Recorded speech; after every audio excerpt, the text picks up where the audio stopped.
My name's Sam. I'm 32, and for as long as I can remember, my family made it very clear who the chosen one was. Spoiler, it wasn't me. My older brother, Daniel, was the golden child from the moment he entered the world. If he sneezed, my parents would rush tissues and soup. If I broke my arm falling out of a tree when I was 9, I got a lecture about being careless and how hospital bills don't pay themselves. That was the rhythm of our household. Daniel shined, and I was expected to stay in the shadows. The favoritism wasn't subtle. When Daniel went to college, my parents not only covered tuition, but they paid his rent in a downtown apartment and even gave him money for groceries that somehow turned into new sneakers and concert tickets. Meanwhile, I worked nights at a diner just to afford community college. If I asked for help, it was always some version of, "Sam, you need to learn responsibility." I learned it, all right. Every scraped-together dollar, every night shift, every skipped meal just to cover textbooks. It all hardened me. But Daniel? He floated. When he racked up thousands in credit card debt after investing in a pyramid scheme, my parents swooped in like superheroes and paid it all off. The message was clear. Daniel's mistakes were forgivable. Mine would have been proof that I was a disappointment. By the time he turned 25, they helped him put a down payment on a suburban house. When I turned 25, they sent me a card with $20 inside, signed, "Don't spend it all at once." I still remember laughing bitterly at that. The thing is, I stopped expecting fairness a long time ago. I learned to channel that resentment into something else, work. I kept my head down, took every odd job I could, studied business at night, and started tinkering with side hustles. First it was reselling electronics, then small e-commerce ventures, and finally, after a lot of trial and error, I hit something real. I built a logistics software company from scratch, poured every ounce of grit into it, and scaled it quietly while my parents kept bragging about Daniel's accomplishments to anyone who would listen. They didn't even know what I was doing because they never asked. Fast forward a decade. My company, after years of long nights and setbacks, got acquired. The deal closed just last year. The number? 25 million.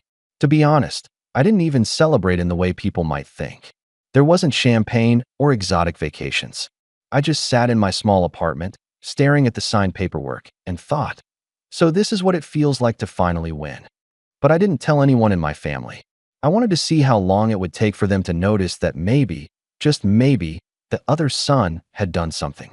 Which brings us to this past Christmas dinner. The family house was decorated like a Hallmark movie. Mom had insisted on her traditional feast: turkey, ham, casseroles, pies, the works. Daniel, of course, strolled in like a king, his wife and 2 kids trailing behind him. He had a new watch glinting on his wrist, no doubt another gift my parents had quietly funded.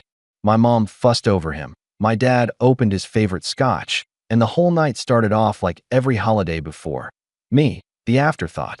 I sat there quietly, passing plates, half listening to Daniel talk about how stressful his job was and how unfair it was that his bonus wasn't bigger this year. The irony almost made me choke on my drink. Then, out of nowhere, my aunt, who I'd confided in months earlier, turned to me and asked casually, "Sam, how's the company doing? Last I heard, you closed that big deal." The table went silent. Forks paused midair. Mom blinked like she hadn't even registered the words. Daniel tilted his head, smirking, like he thought she was joking. "What deal?" he asked. I took a breath, heart pounding, and said simply, "I sold my company last year." My dad frowned. "Company? What company?" "The logistics software I've been building for the last 10 years, I explained. My voice was calm, but inside, I was bracing for their reaction. It was acquired for 25 million. The air got sucked out of the room. My aunt smiled, proud, but my mom's face twisted like I'd just confessed to a crime. "Daniel?" He went pale, then red. His fork clattered against his plate. 25 what? He stammered. "Million," I repeated. It was like dropping a grenade in the middle of the table. My parents stared at me, then at Daniel, then back at me. And that's when Daniel started shaking his head, almost laughing in disbelief, before his voice cracked. "That's not fair," he said. "That's not fair. You can't have that kind of money." I sat there, frozen, while he pushed his chair back so hard it nearly toppled. He stood up, trembling, and then, no exaggeration, he collapsed onto the floor, sobbing. Full-on sobbing, like a child who'd been told Christmas was canceled. His wife rushed to him, confused, but he just kept crying. It's not fair. I've done everything, and he gets 25 million? And then came the words that would burn into my memory. You need to give me at least 15 million. I deserve it. I blinked, thinking I misheard. But before I could even respond, my mom slammed her hands on the table and screamed at me. You stole his future. You robbed your brother of what should have been his. How dare you keep this from us? The entire room descended into chaos. Daniel was on the floor, begging through tears. My mom was pointing at me like I'd committed a sin against the family. And my dad, he just sat there, stunned, muttering under his breath. I didn't say another word. I just sat there, watching it unfold, feeling a strange mix of anger, vindication, and disbelief. For years, I'd been invisible. And now, the moment I wasn't, they were accusing me of theft for building something they never once cared about. That's when I realized this Christmas dinner wasn't just going to be another forgettable holiday. It was the beginning of something much, much bigger. And as my brother cried on the floor, demanding millions, I knew deep down I wasn't done yet. When I replay that Christmas dinner in my head, it's almost surreal.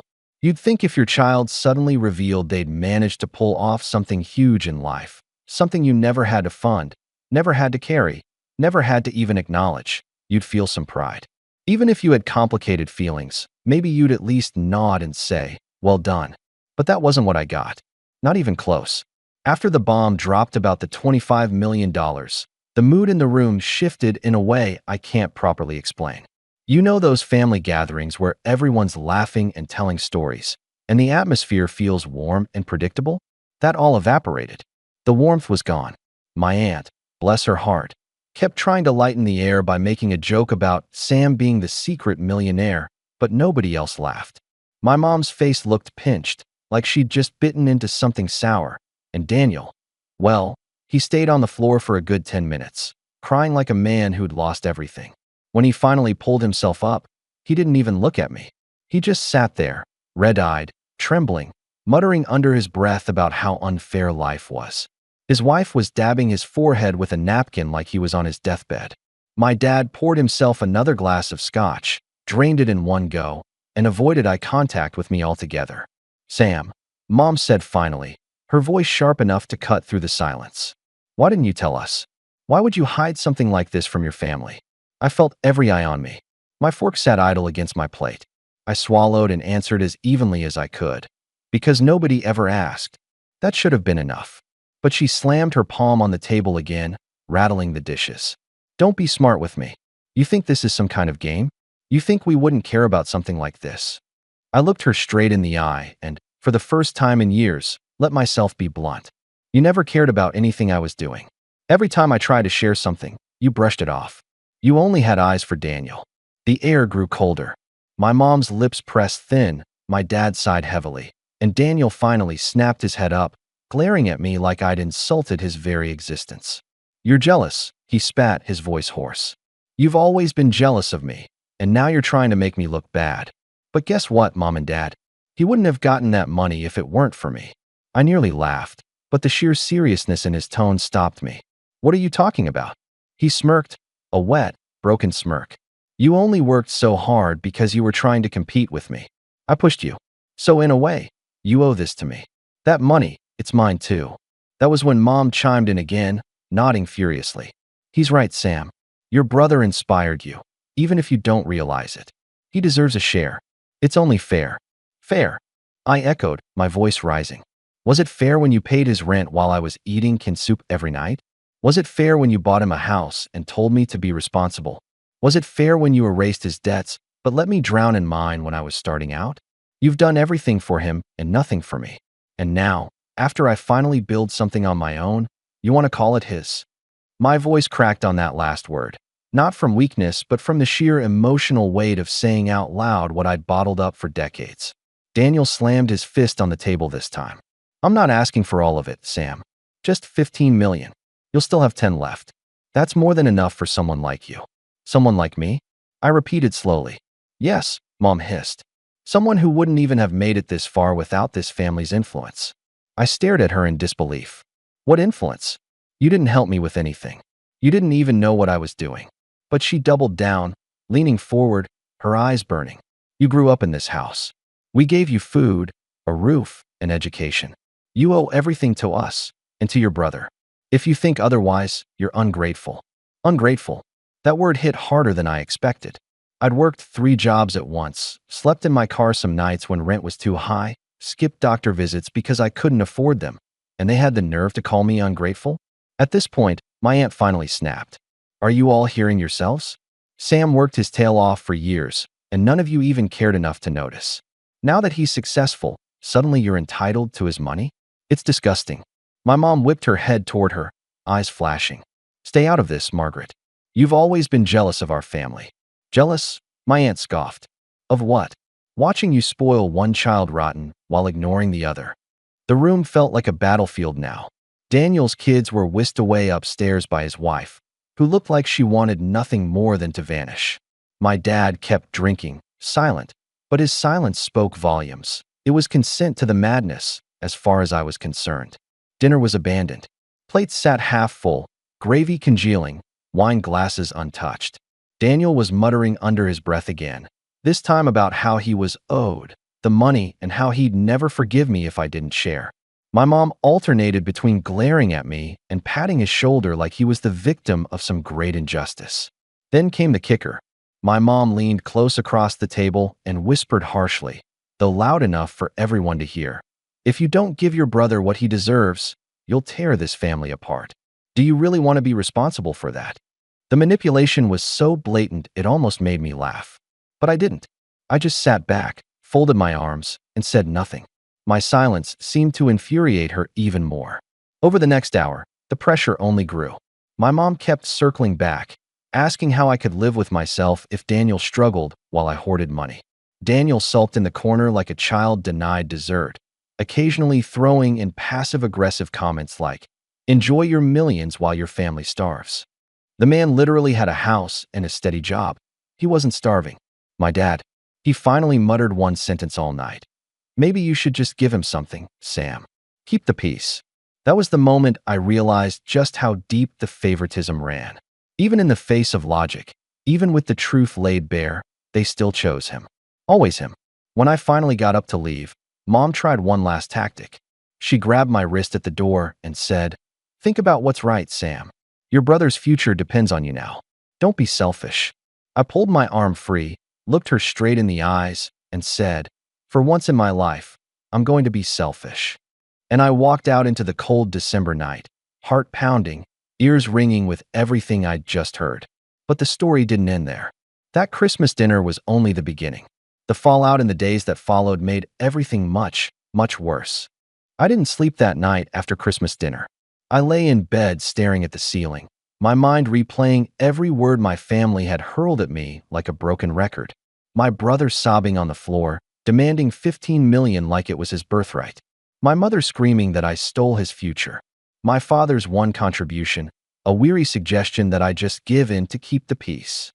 The longer I thought about it, the more surreal it felt. I'd spent my entire adult life grinding, sacrificing, fighting for every inch of progress. And now that I'd made it, my own family acted like I'd committed some crime. You'd think they'd be proud, maybe even a little surprised. But no. Instead, they twisted it into another weapon to use against me. By morning, I convinced myself that maybe, just maybe, they'd wake up embarrassed by their behavior. Maybe emotions had just run high and, with a little time, everyone would cool off. I was wrong. 2 days later, I got a phone call. It was my mom. No, hello. No, how are you? Just straight to the point. Have you thought about what we said? She asked.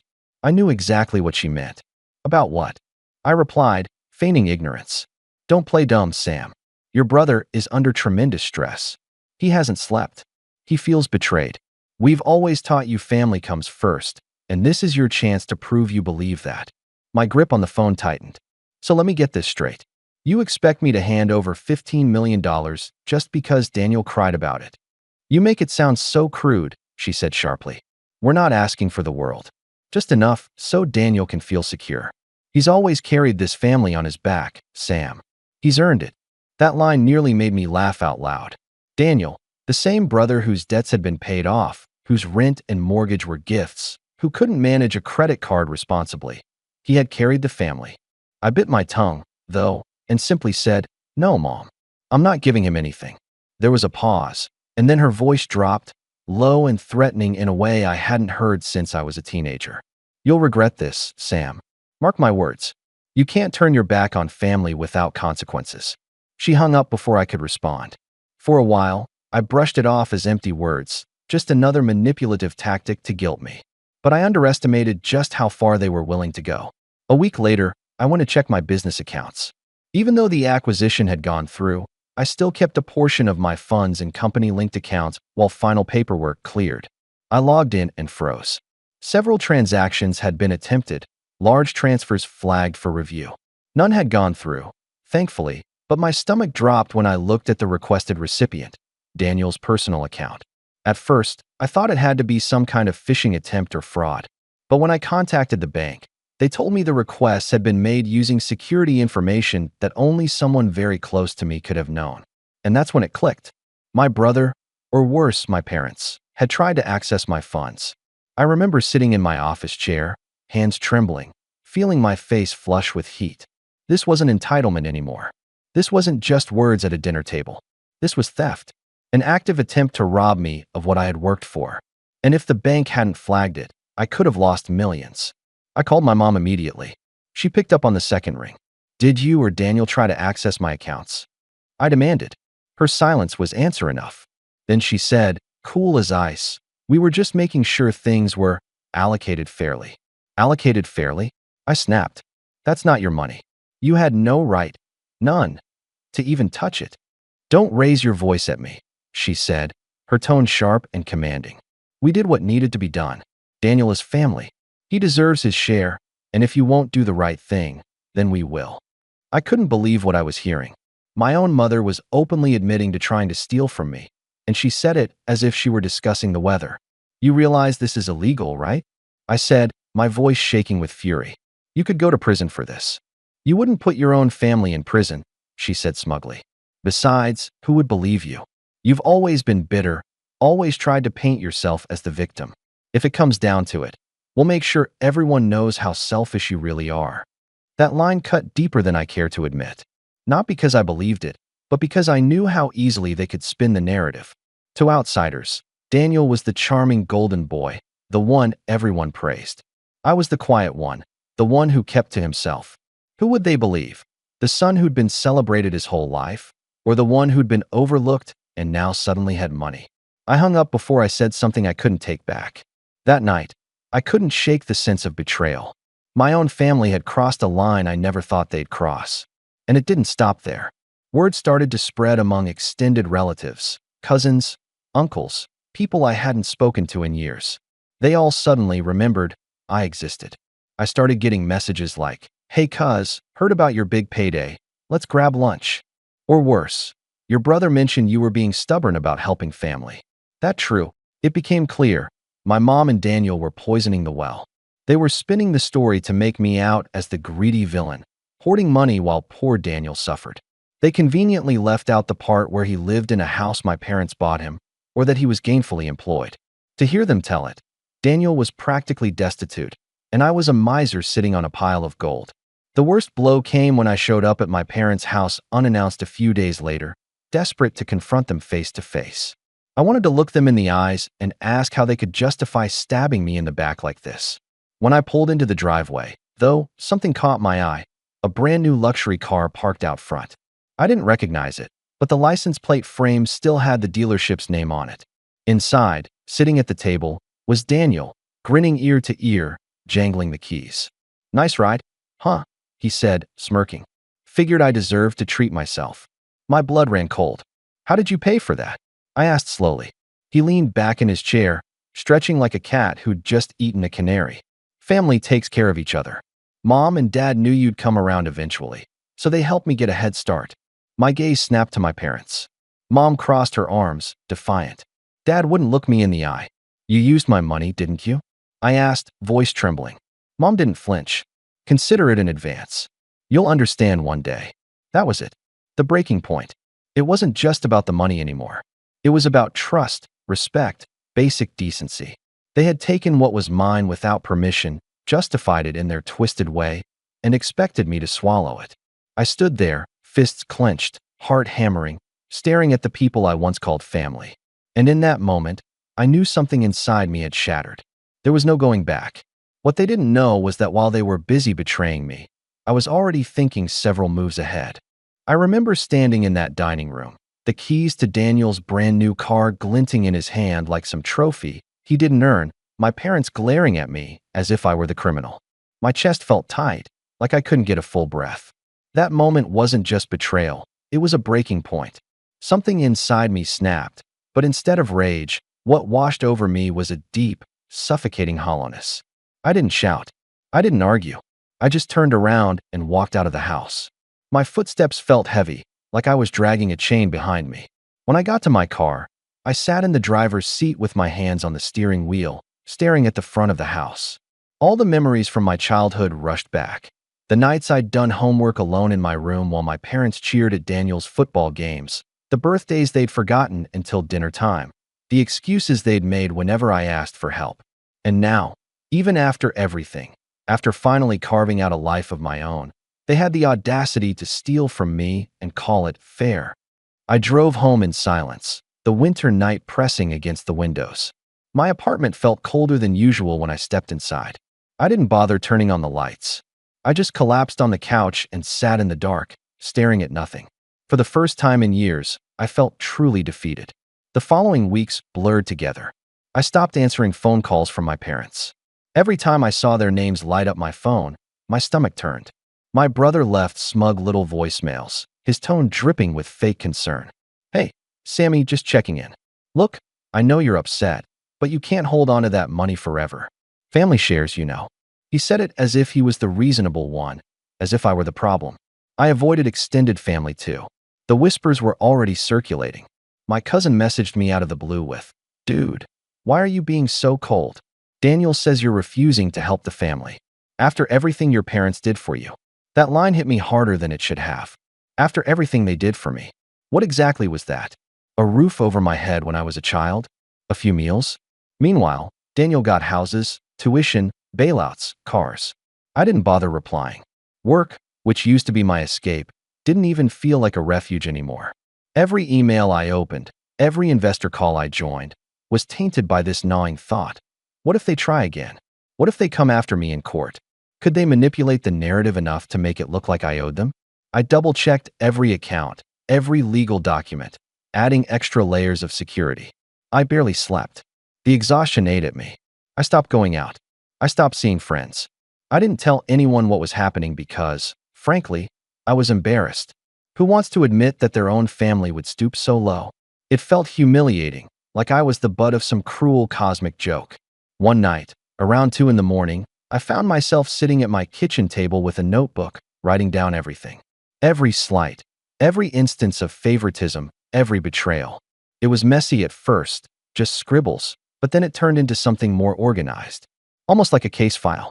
Part of me was trying to make sense of it, to see the pattern clearly. Another part of me, though I wouldn't admit it yet, was quietly planning.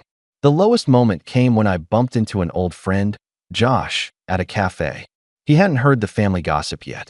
We chatted, caught up, and then he asked, "So, how's your family doing?" I froze. My mouth went dry. For a second, I almost said good, out of habit, but instead, I just muttered, "Complicated." Josh smiled sympathetically and said, "Yeah, families are messy sometimes. But at the end of the day, they're all we've got, right?"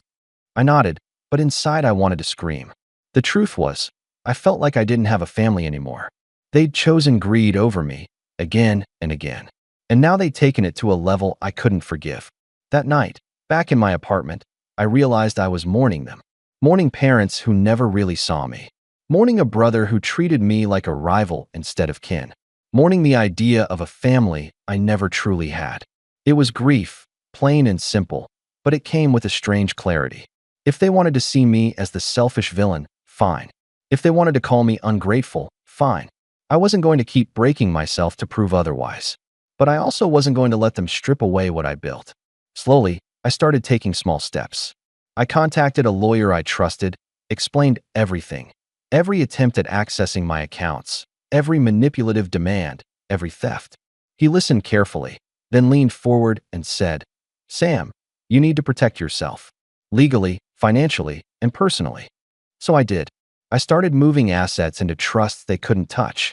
I updated passwords, locked down accounts, installed extra verification layers. I even drafted documents that would make it impossible for them to lay claim to anything if I were gone. It was tedious, draining, and heartbreaking to even think about, but it gave me a flicker of control in a situation where I'd felt powerless. Emotionally, though, I was still at rock bottom. I stopped celebrating small wins. I stopped cooking. I lost weight. My apartment became cluttered, dishes stacking up, laundry undone. Some mornings, I didn't even want to get out of bed. My brother's smug face haunted me. My mother's shrill accusations echoed in my head. My father's silence weighed on me like a stone. But beneath all that despair, a quiet ember started to burn. It was small at first, fragile, but it was there. Every time I thought about the luxury car in Daniel's driveway, that ember glowed hotter. Every time I remembered my mom's voice calling me selfish, it flared brighter. And every time I heard another rumor twisted against me, that ember turned into something sharper. I didn't know exactly how yet, but I knew this much. I wasn't going to stay at the bottom. They wanted me broken, ashamed, compliant. But I wasn't that kid in their shadow anymore. I started to rise, not with fireworks or declarations, but with quiet, deliberate steps. Planning, preparing, building something they couldn't touch. And one day, when the time was right, they would see just how much stronger I'd become. The weeks after my lowest point felt like wading through mud. Every step forward was exhausting, but I kept moving because I knew staying still would mean drowning. Rock bottom had done something strange to me. It stripped me of illusions. I no longer hoped my parents would suddenly wake up and see me, no longer wished Daniel might one day respect me. That fantasy was dead. What was left was clarity. I had built something on my own, and now I needed to protect it, expand it, and let that become the life I leaned on, not them. At first, the rise wasn't dramatic. It was small things. I forced myself back into routine. Morning runs even when I didn't feel like it, cooking proper meals instead of living off takeout, scheduling regular calls with my lawyer and accountant. I started therapy, too, which I'd resisted for years. Sitting in that quiet office, telling a stranger about the weight of being invisible in your own family, about betrayal so sharp it left you sleepless, was both humiliating and liberating. My therapist said something that stuck with me. "Sam, your family made you believe love is conditional. That's not your burden to carry anymore." Something inside me clicked when she said that. For the first time, I realized I wasn't just angry at them. I'd been carrying shame, guilt, and a desperate hunger for approval that never came. Letting that go wasn't easy, but acknowledging it was like taking the first breath after being underwater too long. Meanwhile, business opportunities kept rolling in after the acquisition. My name was quietly circulating in certain circles, investors reaching out, people wanting me on advisory boards, or asking if I'd consider starting something new. At first, I hesitated. I was still licking my wounds. But eventually, I said yes to a few projects that sparked real excitement in me. One of those projects was a mentorship program for young entrepreneurs. I partnered with a nonprofit that helped kids from underprivileged backgrounds learn business basics. Standing in a classroom full of teenagers, telling them about how I'd worked nights in a diner and failed more times than I could count before hitting success, I felt something I hadn't in a long time. Purpose. These kids listened. They asked questions. They saw me. And unlike my family, they didn't look at me with jealousy or entitlement, but with respect. That fueled me. Slowly, I rebuilt my confidence. Financially, I grew smarter too. My lawyer helped me create multiple trust structures and shell companies, layers upon layers that not only protected my assets, but also ensured transparency for regulators. I wasn't just guarding against my family anymore. I was future-proofing everything. My accountant joked that Daniel could hire the best lawyers in the world and still never untangle the web. That gave me peace of mind, but it also gave me freedom. With less fear of being blindsided, I started taking calculated risks again. I invested in a logistics startup run by two brilliant engineers out of Chicago. I quietly bought into a commercial property that was undervalued but sat in the path of a new development project. I even dipped into the tech space again, not as the face of a company this time, but as the silent power behind it. The funny thing about success is that it snowballs. Once people know you've pulled off one big win, doors start opening everywhere. I went from being the ignored son to the guy people sought out for advice. And the more I said yes to the right opportunities, the more leverage I gained. On a personal level, I started traveling. At first, it felt indulgent, something Daniel or my parents would sneer at, but I realized I wasn't doing it to flaunt wealth. I was doing it to breathe. I spent weeks in Japan, wandering through Kyoto temples, journaling in quiet gardens. I hiked in Patagonia, something I dreamed about for years but never thought I'd have the time or money for. I even took cooking classes in Italy, learning how to make pasta from scratch. Every trip felt like reclaiming pieces of myself I'd been too scared to embrace. I also reconnected with old friends I'd drifted from. Some were surprised by my success, but most were just happy to see me doing well. Unlike my family, they didn't demand a cut. They wanted to share stories, laugh about the past, and dream about the future. Those friendships reminded me what real connection looked like, something my family could never give me. Meanwhile, my parents and Daniel didn't back down. They kept spreading their narrative. I heard from more distant relatives who messaged me with thinly veiled judgment. It must be nice to have all that money and not share with your family. One even said, "Your mom told me you've changed since the deal. You're too proud now." At first, those words stung. But then I realized, let them talk. Their gossip was powerless against the reality of what I was building. Every lie they told, every manipulation they spread, only highlighted how little control they had over me anymore. And then something shifted. A mutual friend of Daniel's, someone who'd always been in his corner, reached out to me privately. "Sam," he said, "I know your brother's been bad-mouthing you, but honestly, people are starting to see through it. He complains too much. Everyone knows he's had everything handed to him, and now that you've made it, he just looks bitter. Be careful, but people are on your side more than you think." That moment was like a crack in the dam. For years, the narrative had always favored Daniel. But now, people were starting to notice the truth. The golden child's shine was fading, and the shadows he'd thrown over me were lifting. By spring, I felt stronger than I had in years. My projects were thriving. My health was better. My mind was clearer. And I realized something. Power wasn't just about money or influence. It was about freedom. Freedom from the chains of needing their approval. Freedom from their manipulation. Freedom to define myself on my own terms. But with that freedom came an idea I hadn't let myself consider before. If I had the power to rise above them, I also had the power to turn the tables. For the first time, I stopped thinking only about defense and started imagining offense. Not petty revenge, but something deeper. Something that would expose the truth for everyone to see. The ember that had burned quietly at rock bottom now roared into a fire. And I knew the day was coming when I wouldn't just protect what I'd built. I'd make them regret ever trying to take it from me. After the slow rebuild of my life, the part that came next felt less like revenge and more like strategy. Revenge gets a bad rap in stories because it's often shown as a hot, ugly thing. Shouting, smashing plates, dramatic confrontations. That wasn't what I wanted.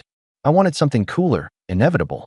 I wanted the truth to land so clearly and so precisely that there was no room for their stories or their gaslighting. That meant planning, patience, and patience felt oddly good to me, like power you could measure. First, I tightened every loose end around me. I doubled down on the legal and financial armor I'd started building. More robust trusts, a staggered release of funds so nothing large sat in one place. Multiple custodians and independent trustees who reported to law firms I trusted, not to family friends. My lawyer, Claire, who smelled faintly of espresso and had the kind of stare that made people fidget, became my closest ally. She ran through scenarios with me like a chess player. What would they try first, second, third? What would family courts look for? How would public opinion react if this blew up? For each what if, we had a countermeasure. But law and paperwork weren't enough. Stories are shaped by people, and people talk. If I wanted to blunt their narrative, I needed witnesses who could confirm the truth, that I'd always been the one scraping and building, that Daniel had been spoiled, that the attempted transfers had been orchestrated from inside the house. That's where digging in quietly paid off. I started to collect small confirmations, emails, bank notifications, receipts, even voicemail messages. I asked my accountant to provide a timeline of every payout and loan the family had made to Daniel over the years, with dates and amounts. The accountant, A sensible woman named Priya pulled it together reluctantly at first, then with a kind of clinical disgust when she realized how much had flowed in one direction.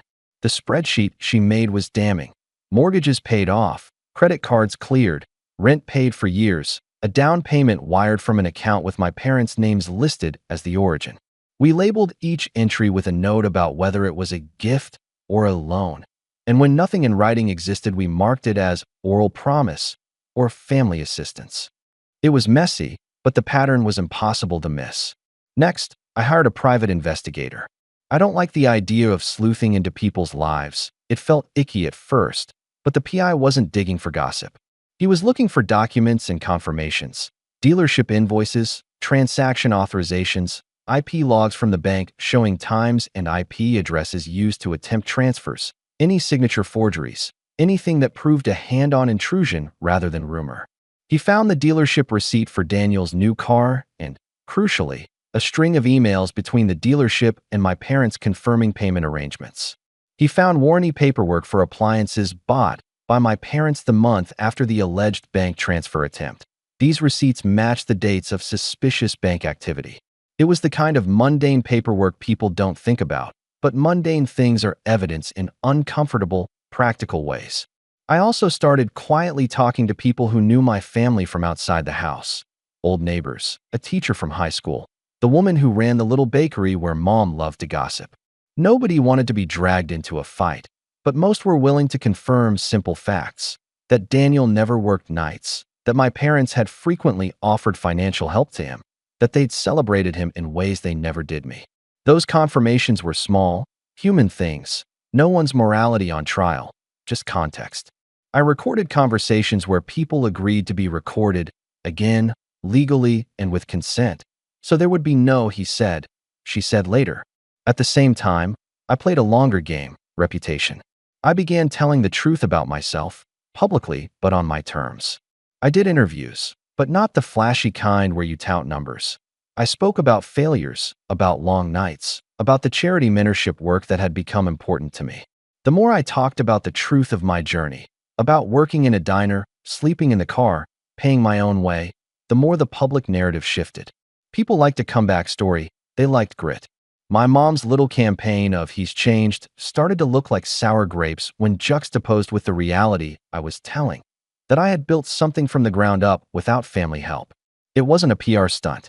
It was reclaiming my voice. There were other, quieter levers I pulled too. I started contacting people in my brother's professional circle, vendors, small clients, the landlord of a commercial property where he'd briefly sublet a small office years ago. I didn't threaten anyone. I just asked for honesty. The landlord admitted that Daniel had a habit of late payments and had once been rescued by my parents. A vendor confessed that the big idea Daniel claimed credit for was actually something I'd pitched to him years earlier during a casual conversation. Little by little, those threads built a fabric of reality I could point to. Meanwhile, Claire and I filed two quiet but strategic legal items. One was an injunction request to the bank demanding a forensic audit and full logs of the attempted transfers. We framed it not as a family dispute, but as suspected financial fraud. The bank, alarmed at the prospect of liability, obliged and produced records showing IP addresses that traced back to the house and timestamps that lined up with calls my mother had made the day before. The other move was preemptive, a formal notice to my parents warning them to cease and desist from any further attempts to access or coerce me regarding my funds. It was a gentle-sounding legal letter, polite, precise, unemotional, but beneath the calm prose was a clear message. I was serious. One of the most satisfying discoveries came from an unexpected source: Daniel's mortgage agreement from years ago. In the small print, there had been a guarantor clause that my parents had used as collateral. They'd signed as guarantors for family reasons, which is how the house purchase had been funded initially. But in the fine print was language that, under certain circumstances, allowed the guarantors to claim reimbursement if the borrower defaulted. It was a messy, morally questionable provision, essentially a backdoor that let them later classify funds as advances to themselves rather than gifts to Daniel. Claire's eyebrows shot up when she read it. "They've been cleaning their tracks," she said softly. "But that actually helps you." It was a weird sort of victory to find evidence that their careful bookkeeping could be used against them. I also began to quietly tip the scales of public perception in ways I couldn't have predicted. A former colleague of mine, someone who'd left the startup world to become a reporter, reached out after one of my public talks. "There's a story here," he said. "Not a smear, but a human piece about family dynamics and wealth, how success changes relationships. If you're ever ready, I'd like to profile you." I hemmed and hawed. I didn't want to weaponize public sympathy, but the possibility of a neutral, third-party profile that told the plain truth, without my family's spin, felt useful. It could be the kind of article that tilted conversations at family gatherings and among relatives who were on the fence. Still, with all the evidence and the allies and the legal layers, nothing felt final. I wasn't hunting for petty payback. I wanted a reckoning that left no ambiguity, that they had tried to steal from me, that their claims were self-serving, and that the moral authority they'd wielded for years was, in fact, purchased and fragile. To get that reckoning, I needed a method that combined legal consequence, social exposure, and undeniable documentation. That's when the plan started to take shape in my head, a multi-front move that wasn't about theatrics, but pressure. First, the bank audit and the forensic logs would provide the legal backbone. Second, a carefully placed profile in a reputable outlet would present the narrative to the public in a way that couldn't be written off as vindictive. Third, a civil suit for attempted theft and fraud would force them to either face depositions under oath or settle quietly. Depositions meant sworn testimony. Sworn testimony meant they couldn't simply lie without consequence. Fourth, I'd line up the witnesses, my aunt, the landlord, the dealership owner, so their stories matched the paper trail. I spent nights mapping the sequence like a military campaign, assigning contingencies for every likely countermove my parents might take. Would they go to a lawyer and file for a declaratory judgment? Probably. Would they try to reach out to my investors to smear me? Maybe. Could they file for slander? The thought made Claire laugh. Truth and documentation are great defenses against that. But there was one thing that still nagged me: the human element. Even with evidence, family fights get messy, people get hurt, and the collateral can be more than financial. I didn't relish the idea of the aunt who'd once been kind being dragged into court, or my father's slow decline accelerating under stress. That's why my strategy had boundaries. I wanted truth and restitution, not ruin. I wanted accountability that made them confront what they'd done, not humiliation for the sake of spectacle. In the end, I kept returning to the same image, not a headline screaming family feud, but a quiet courtroom where facts were laid out, where humans had to answer for choices. That image felt fair and final in a way no melodrama could. And so I set the last pieces in motion.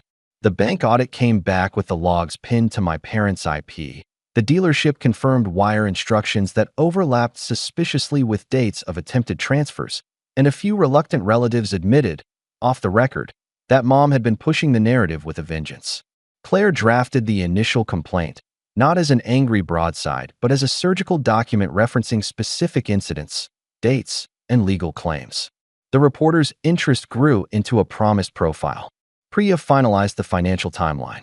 The PI gave me a thick folder of receipts and timestamps that read like a chronology of entitlement.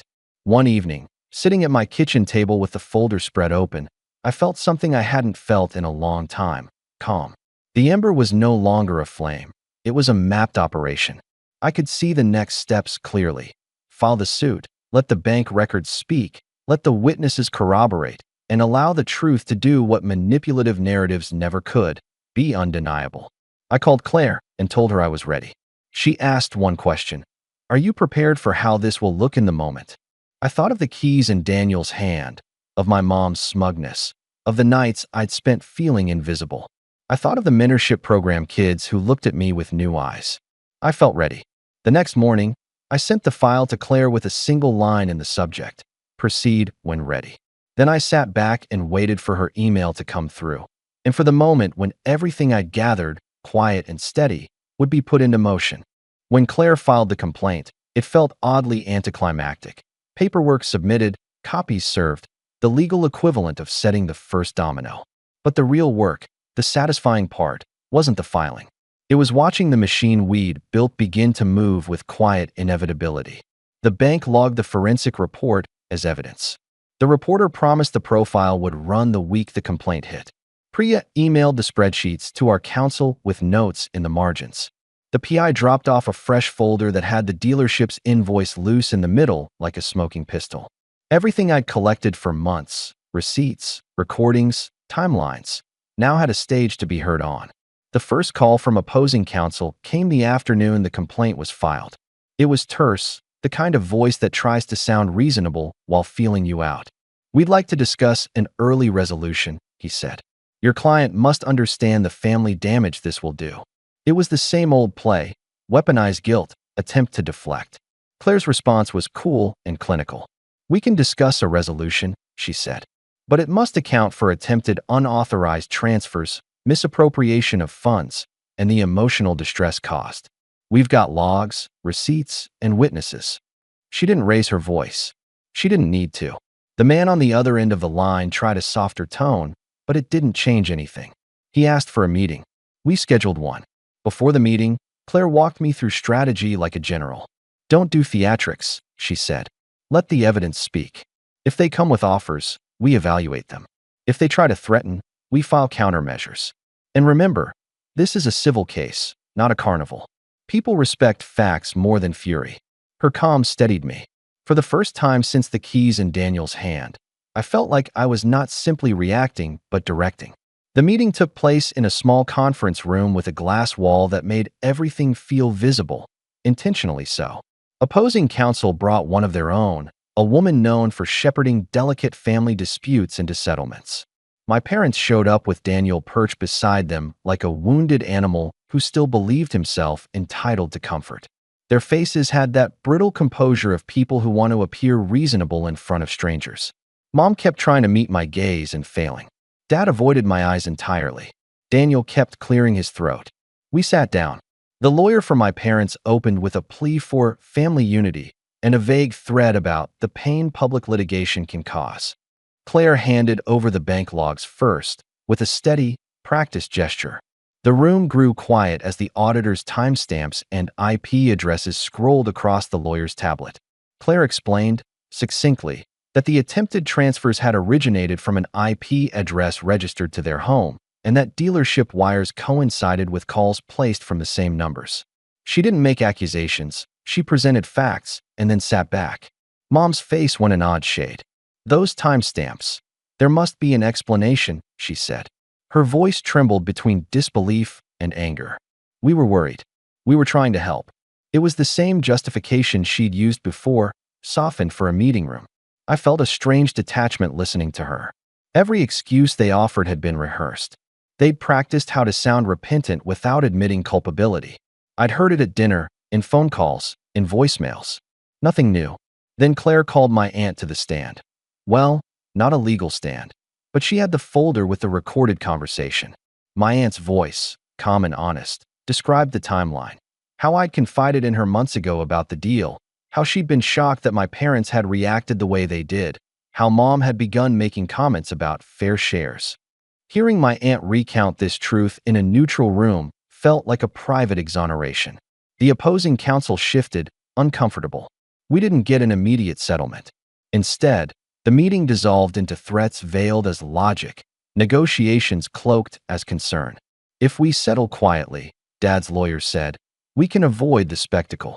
Claire replied, "If they settle, it will be a settlement that accounts for documented harm and closes the door on further attempts to access his funds." She looked at me, waiting. I nodded. I wanted two things from any settlement: transparency and safeguards that kept my family away from my finances in the future. If they wanted to stop the lawsuit with money, fine, but only if it came with signed agreements, public corrections, and legal assurances. No secret deals. No hush money. The reporter called the night after the meeting and said his piece would run the following Thursday. He'd interviewed me at length about the grind, the mentorship work, the slow accrual of small wins, and had balanced it with quotes from the aunt, the landlord, and a couple of the vendors. He promised fairness. He meant it. This wasn't a hit piece. It was a human interest profile that showed how success affects family dynamics and how entitlement can be masked as righteousness. I read the draft and felt strangely exposed and vindicated at once. When the article published, the reaction was immediate. Messages flooded my phone, not just from friends, but from people I hadn't heard from in years. They offered support, disbelief at my family's behavior, and, more importantly, concrete evidence that people outside the family were on my side. Comments highlighted the receipts, the bank logs, and the timeline that discredited my parents' narrative. The press isn't magic, but the combination of clinical evidence and human storytelling shifts opinion in ways cold facts alone don't. The piece gave people a lens through which to view the things that had always seemed family business, and that lens was not flattering to my parents. Then the depositions began. That part felt like walking into a very dry, very controlled storm. Each family member was required to give sworn testimony. Depositions are surgical. They cut away the drama and examine the tissue of truth. I sat in an adjacent room while Claire guided the process, watching through a one-way glass as my parents answered questions. Opposing counsel tried to frame my actions as sudden cruelty, but the documents told a more precise story. The PI's receipt sat on the table like small, undeniable facts. The dealership invoice, the IP logs, the mortgage guarantor clause. Every time a question required a factual answer, the evidence bent the light toward the truth. I'd always imagined that if it came to a legal showdown, I'd be exhausted by the rhetoric, that the emotional cost would be unbearable. But the opposite happened. There was something strangely cleansing about sworn testimony. Under oath, words mattered. Lies had consequences. The idea of my mother and brother being forced to answer specific questions about dates, phone calls, and payments made me feel less like a victim and more like an arbiter of truth. During one deposition, something unexpected happened. Opposing counsel, trying to undermine my aunt's credibility, asked about a long-ago family dispute that had nothing to do with the case. It was a cheap tactic to paint her as biased. Instead of flinching, my aunt, calm, measured, and honest, recounted specifics about my early years. The nights I worked, the college tuition I paid myself, the nights I'd slept in my car. Her words landed like stones. People in that room shifted. The air changed. It was one of those moments where the cumulative weight of small truths suddenly became impossible to ignore. Outside the legal theater, everything else tightened. My parents' friends started to distance themselves. Invitations to family events dried up. Daniel's online persona, previously polished and blameless, revealed cracks as people who knew the family began to whisper and then speak openly. It's funny how power sometimes evaporates on its own when the social scaffolding supporting it is shaken. For years, my parents had relied on that scaffolding.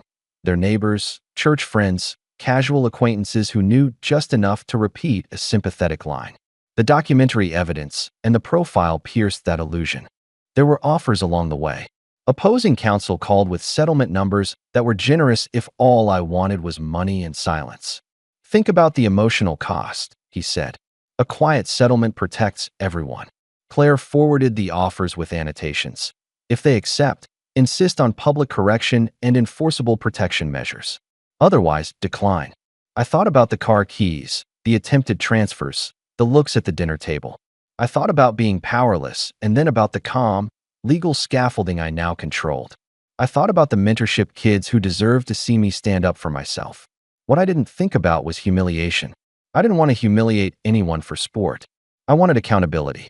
The idea of a settlement that included a formal admission of wrongdoing, joint statements correcting the record, and legally binding protective measures appealed to me far more than a quick financial fix. It would mean my parents had to confront what they did, publicly. It would mean there was a record. It would mean they couldn't repeat their manipulations. The day before the scheduled mediation, opposing counsel called with an odd tone. He floated the idea of a televised family reconciliation special, a chance to show unity, he said, and tried to tempt with language about healing for the public. Claire, without missing a beat, said, if they want to heal, they can start by withdrawing the attempted transfers, paying restitution for unauthorized expenditures, and publishing a correction with our agreed language. Then we'll talk. Reconciliations on camera are for television, not legal compromise. The guy tried to recover the pitch, but it was clear they were grasping for optics. They'd misjudged that chill I'd cultivated, the one that measured risk and didn't bend to spectacle. Mediation morning arrived crisp and cold. I drove to the center alone, hands steady on the wheel. I'd rehearsed nothing. Rehearsed truths don't need rehearsing. Claire carried the folder. Opposing counsel carried the counteroffers like chess pieces. My parents carried something else, defensiveness stitched with fear. Daniel clung to the idea that some payment would restore him. The mediator opened with platitudes about family and restoration. Then we began, and the slow, methodical reality of it took over. Each time my parents' lawyer tried to reframe an incident as a misunderstanding, Claire produced a date-stamped email, a bank report, a dealership invoice. The mediator's face, neutral at first, grew increasingly concerned as the timeline unfolded. Opposing counsel shifted strategies, then lost a little more ground. At one point, Dad's voice cracked. The stiff veneer started to chip. Mom tried to maintain control, but a question about the source of the dealership wire made her hands tremble. Daniel, who'd been leaning on the idea of entitlement like a crutch, suddenly looked small. He kept asking, "Can't we just fix this? Can't we come to an agreement?" The tone in his voice was part panic, part calculation. Claire let them talk themselves into a corner. She didn't gloat. She didn't unleash rhetoric. She simply asked for specific commitments: restitution for unauthorized purchases, a signed correction to be distributed to family and certain community contacts, and, most importantly, a legally enforceable no-contact clause regarding my financial accounts. Opposing counsel tried to pivot. Dad's lawyer muttered about pride and dignity. Claire's face stayed calm. "You either agree to these terms," she said quietly, "or we proceed to depositions and trial." The evidence speaks for itself. There was silence like the space between heartbeats. I felt that ember inside me grow steady and hot, different from rage, cleaner, more purposeful. The mediator asked if my parents understood the seriousness of a deposition under oath. They nodded, but their faces said otherwise. Mom's lips were pursed, Daniel's jaw was clenched. Then, just when it felt like they might cave, or at least offer something meaningful, opposing counsel's phone buzzed. He glanced at it, then paled. He read a text, excused himself, and stepped into the hallway. The corridor outside the mediation room smelled of coffee and paper. I could hear muffled voices, his, someone else's. He returned with a forced smile and sat down. "We need a brief pause," he said. "There's new information that's come to light." Claire didn't blink. "What information?" she asked. He hesitated, then said, "It's about your aunt." His tone tried to be neutral but carried something else: calculation. I felt my stomach drop in a way I hadn't felt in months. For a moment, the careful architecture we'd built seemed precarious. Then Claire's face hardened, not with anger, but with focus. "If this is an attempt to intimidate or deflect," she said, "we will pause this mediation and proceed with whatever filings we need." Opposing counsel looked at me, then back at Claire. He said, "we should step out." The mediator agreed. The room emptied, leaving me and Claire alone for a second. She looked at me with an unreadable expression. "Whatever they bring," she said quietly, "we'll handle it. Don't react. Wait." I breathed in, slow and steady. And as the hallway filled with the murmurs of lawyers, I realized this was the true test. Would I let them drag more people into this labyrinth to protect their story, or would I stand firm and let the evidence do its work? The pause stretched on, like the quiet before a storm. I didn't know what the text said, who it implicated, or how far they'd be willing to go to deflect responsibility. But I knew this. I'd come too far to be startled into surrender. And at that exact moment, right as the mediator returned and the room refilled with cautious faces, the door at the back of the conference room opened, and someone stepped in with a folder that made opposing counsel's smile slip. The folder that the opposing counsel's assistant carried in was slim, but heavy with implication. I felt my chest tighten for a moment. Was this some desperate attempt to sling mud, to drag my aunt or another witness through the dirt in order to save face? Claire didn't flinch, though. She leaned back, arms crossed, and waited. The mediator asked the assistant to explain. The man cleared his throat and set the folder down. "This," he said, "is a statement from the bank confirming the attempted transfers originated from the defendant's home IP address, and that both parents' personal devices were used in the login attempts. The dealership has also confirmed in writing that funds for the vehicle came directly from their joint account, not from any loan or third party." The room went still. I caught my mother's face first. Her skin went pale, lips thin, eyes darting to Dad. He stared down at the table like it might open and swallow him. Daniel shifted in his seat, fidgeting, trying to look confused, but his eyes betrayed him, wide, panicked, cornered. Claire slid the folder toward herself and glanced over the pages with the cool detachment of someone who already knew what was inside. Then she looked up and said simply, "That corroborates everything we've claimed. Thank you." The mediator turned to my parents. "Do you contest this evidence?" My mother opened her mouth, closed it, then opened it again. The words that came out were thin, desperate. We were just trying to ensure fairness. We didn't mean. Intent does not change the action," Claire interrupted softly. Her voice wasn't cruel, it was final. The mediator leaned back in his chair. "At this point, the record is clear. Unauthorized access attempts were made. Misappropriated funds were spent. The bank and dealership have confirmed. The only question left is how you wish to resolve this before trial." Daniel slammed his palm on the table. "This is ridiculous. He's my brother. He has 25 million and he can't even give me 15? Do you know how humiliating this is for me? Everyone thinks I'm." His voice cracked, tears threatening. "I deserve it. I deserve it." I stared at him. For years, I'd envied him, hated the golden glow around him. But now, all I saw was a man-child, stripped of the scaffolding my parents had built for him, thrashing because reality didn't bend the way it always had. For the first time, I didn't feel envy. I felt pity. The mediator held up his hand. "This isn't about who deserves what. This is about facts. Mr. Sam has brought evidence of theft and misrepresentation. Unless you wish to proceed to trial, I suggest you listen carefully to the terms." Claire slid a typed page across the table. "Our terms remain the same. Restitution for the unauthorized purchases, a written and notarized statement admitting fault and retracting defamatory claims, and a binding agreement prohibiting any future contact with Mr. Sam's financial institutions or accounts. Any violation of that agreement will result in immediate legal action." My mother's hands trembled as she read. "You want us to sign something that says we stole from our own son? Do you have any idea what that would do to our reputation?" Claire's gaze didn't waver. "Your reputation is already in jeopardy. Signing this shows accountability. Refusing means trial, depositions, and likely public exposure of everything you've done." For a long moment, no one spoke. The only sound was Daniel's shaky breathing and the faint shuffle of paper. Then, finally, my father whispered, "We can't win this." My mother snapped her head toward him, horrified. "Don't you dare." But he cut her off. "It's over. We're not dragging this into court." The mediator nodded gravely. "Do you agree to the terms, then?" Silence stretched, heavy and suffocating. My mother's eyes met mine for the first time all day. Her glare wasn't just anger. It was betrayal, the kind she believed belonged to me. But behind it, I saw something else, fear. She signed first. Her hand shook, but she signed. My father followed, quiet, resigned. Then the paper slid toward Daniel. He stared at it like it was poison. "I'm not signing that. I didn't do anything wrong. This is between you and them. I was promised." Claire's voice sliced in. "Your name is on the attempted transfer logs. The bank confirmed it. If you'd like to proceed to trial, we can amend the complaint to include you individually. Do you want that, Mr. Daniel?" He froze. His lips parted, then closed. Finally, with a trembling hand, he scrawled his name.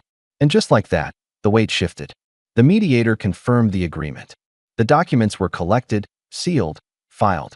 It was over, not with shouting or slamming doors, but with ink drying on paper that couldn't be undone. As we left, my mother hissed under her breath, "You'll regret this, Sam. You've destroyed this family." I stopped at the door and looked back at her.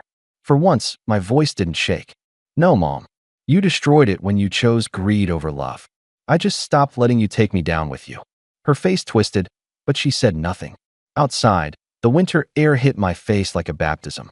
Clean, cold, final. Claire walked beside me, quiet, professional, but I could see the flicker of a smile at the edge of her mouth. That night, I sat alone in my apartment, looking at the stack of papers Claire had given me. Copies of the signed admissions, the protections, the restitution agreement. My phone buzzed nonstop with messages, support from friends, relief from my aunt, even silence from relatives who had once sided with my parents. For the first time, I didn't feel like I was fighting uphill. I felt steady. I felt free. Daniel sold the luxury car within a month to cover part of the restitution. My parents retreated from social circles, their endless narrative about me unraveling under the weight of their own signatures.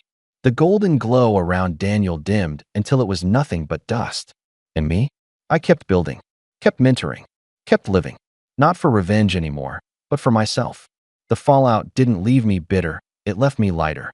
Because I finally understood something. Family isn't who shares your blood. It's who respects your soul. And as I locked away the final folder of evidence in a drawer, I whispered to myself the truth that had carried me through every betrayal, every sleepless night, every bitter meal in silence. They wanted my future, but it was never theirs to take.